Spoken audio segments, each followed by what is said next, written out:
আজকে একটি আমি গিগাবাইটের দেখতে পাচ্ছেন যে গিগাবাইটের B150 মাদারবোর্ড সার্ভিসিং করব। তো মাদারবোর্ডটির সমস্যা হচ্ছে এই যে আপনারা এই প্যানেল থেকে পাওয়ার দিচ্ছি, পাওয়ার নিচ্ছে না। তো আমাদের কিন্তু অলওয়েজ কিন্তু ভোল্টেজ রয়েছে, তারপরেও কিন্তু পাওয়ার নিচ্ছে না। তো সমস্যা কিন্তু এটাই, আমাদের মাদারবোর্ড পাওয়ার নিচ্ছে না। তো এখন আমরা দেখব যে আসলে আমাদের সমস্যাটা কোথায়। তো যারা আপনারা ভিডিওগুলো দেখেন অবশ্যই ভিডিওগুলো শেয়ার করবেন এবং আমাদের ভিডিওগুলো অবশ্যই বেশি বেশি করে শেয়ার করবেন। কুরিয়ার থেকে আসা মাদারবোর্ডটি, এটা হচ্ছে ফরিদপুর থেকে আসছে। এই মাদারবোর্ডটি প্যাকেটটি খুলব এবং খুলে দেখব যে এই মাদারবোর্ডে কী ধরনের সমস্যা। তো আমাদের কাছে অনেক ধরনের মাদারবোর্ডগুলো আসছে, অনেক প্যাকেট আসছে প্রতিনিয়ত। যারা আপনারা কুরিয়ার করে পাঠিয়ে দেন তাদের স্টেপ বাই স্টেপ কাজগুলো করি। এটা প্যাকেট আমি খুলব, খোলার পরে দেখব যে মাদারবোর্ডে কী ধরনের সমস্যা। তো যারা যেখান থেকে ভিডিওগুলো দেখেন অবশ্যই ভিডিওগুলো শেয়ার করবেন। যে প্যাকেটটি খুললাম, এই যে প্যাকেটে এইভাবে আমাদেরকে মাদারবোর্ডটা পাঠিয়ে দিয়েছে এবং মাদারবোর্ডে কী ধরনের সমস্যা আপনাদেরকে দেখে জানাচ্ছি। এবং অবশ্যই আপনারা ভিডিওগুলো শেয়ার করবেন। আপনারা চাইলে দেশের যে কোনো প্রান্ত থেকে আপনারা মাদারবোর্ডগুলো কুরিয়ার করে পাঠিয়ে দিতে পারেন। এই যে আমি মাদারবোর্ডটা হচ্ছে প্যাকেট থেকে খুললাম। এটা হচ্ছে গিগাবাইটের B150 মাদারবোর্ড, 150 মাদারবোর্ড। সমস্যা আপনাদেরকে দেখাচ্ছি, এটা 150 মাদারবোর্ড। সমস্যা কি সেটা বের করে আপনাদেরকে জানাচ্ছি। এবং আমাকে বলছে চালু হচ্ছে, বন্ধ হচ্ছিল। সব কিছু সেটিং করলাম। সেটিং করার পর এই যে পাওয়ার দিচ্ছি, মাদারবোর্ড পাওয়ার দিচ্ছি, এই যে পাওয়ার নিচ্ছে না, কোনো ধরনের পাওয়ার নিচ্ছে না। এই যে একদমই কোনো ধরনের পাওয়ার নিচ্ছে না। আবারও আর নিলে একটু ঘুরে কিন্তু বন্ধ হয়ে যাচ্ছে। সমস্যাটা এই ধরনের। তো আমাদের কিন্তু ওয়ারলেস ভোল্টেজ আছে 3.3। এই যে কোনো ধরনের পাওয়ার নিচ্ছে না। তো বোর্ডের সমস্যা কিন্তু এটাই যে হচ্ছে যে কোনো ধরনের পাওয়ার নিচ্ছে না। তো কোনো ধরনের পাওয়ার নিচ্ছে না। আবারও দেখি, এডিএক্সের 4 পিনের কানেক্টর খুলে আবারও দেখতেছি কোনো ধরনের পাওয়ার নিচ্ছে না। তো এটা হচ্ছে no power issue.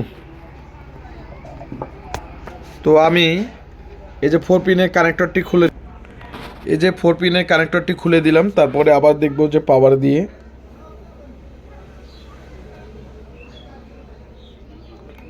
No power issue, অর্থাৎ মাদারবোর্ড কোনো ধরনের পাওয়ার নিচ্ছে না। তো যারা এই ধরনের কাজগুলো করবেন অবশ্যই আপনারা আমাদের ল্যাব থেকে সার্ভিসিং করে নিতে পারবেন। আমরা সকল প্রকার ডেস্কটপ, ল্যাপটপ, মাদারবোর্ড সার্ভিস করে থাকি। তো যারা আপনারা আমাদের ল্যাবের যে স্ক্রিনে থাকা নাম্বারটি হচ্ছে অবশ্যই ফোন করবেন। হতে পারে যে আইসিগুলোর প্রবলেম হতে পারে। দেখতে হবে যে আমাদের কোথায় এই ধরনের সমস্যাটা হচ্ছে। তো এটা হচ্ছে নো পাওয়ার ইস্যু।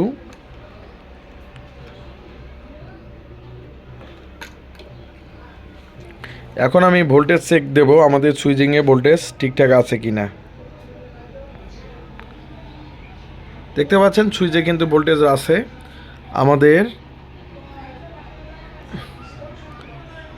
আমাদের হচ্ছে যে ভোল্টেজটাও কিন্তু হচ্ছে 3.3 কিন্তু ভোল্টেজ রয়েছে, যেটা হচ্ছে RSM RST, সেই ভোল্টেজটাও কিন্তু রয়েছে।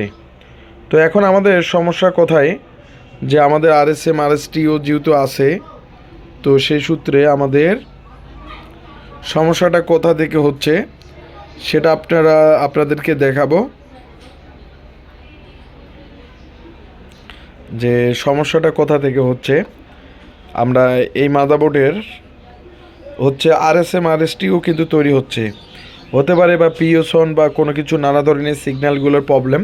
তার জন্য আমাকে ডায়াগ্রাম দেখতে হবে। তো অবশ্যই ভিডিওগুলো শেয়ার করবেন।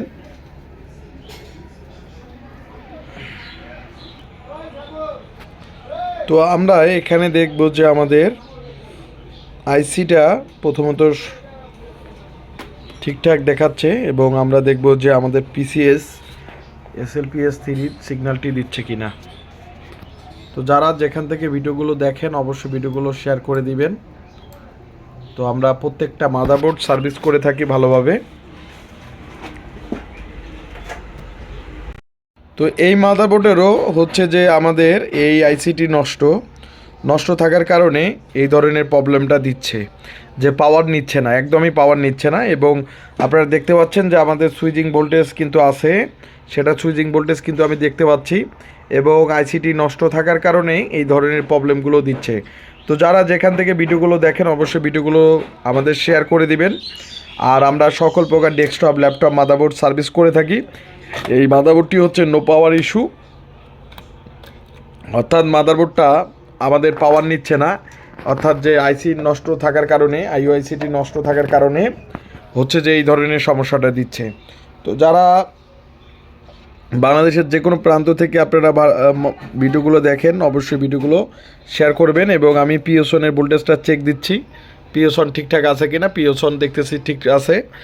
তো এখন আমাদের যে সমস্যা হচ্ছে এই আইসিটি আমাকে চেঞ্জ করতে হবে এবং একটি নতুন একটা আইওআইসি লাগাই দিতে হবে।